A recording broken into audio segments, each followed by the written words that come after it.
Okay, we're here today. We're going to cut a disc lock, and I want to go over the safety and the proper procedures. And on this particular lock, it really depends on how the lock has been installed.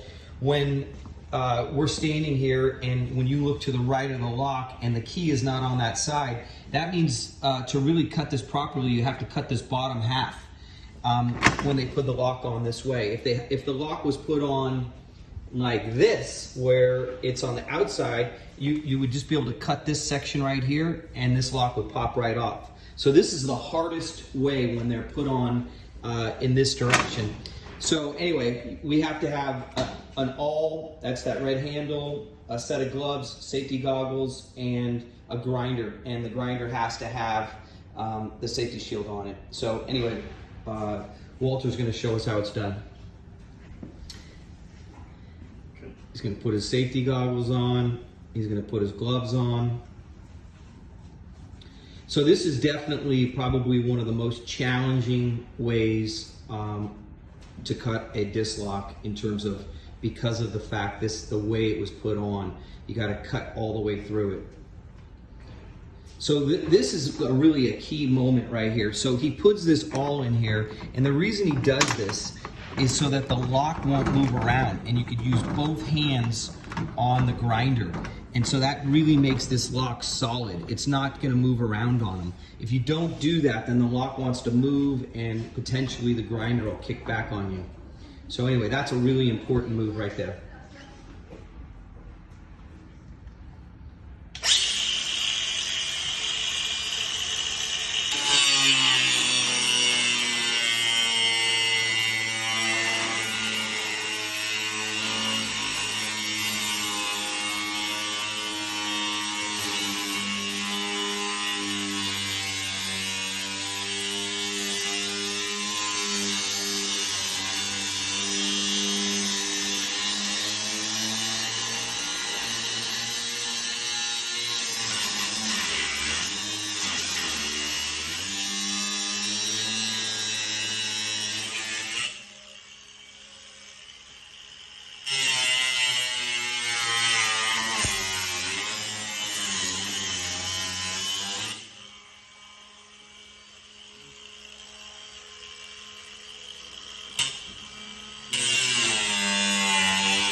So that was the one, he had to cut it from the bottom, and that's why it makes it so difficult.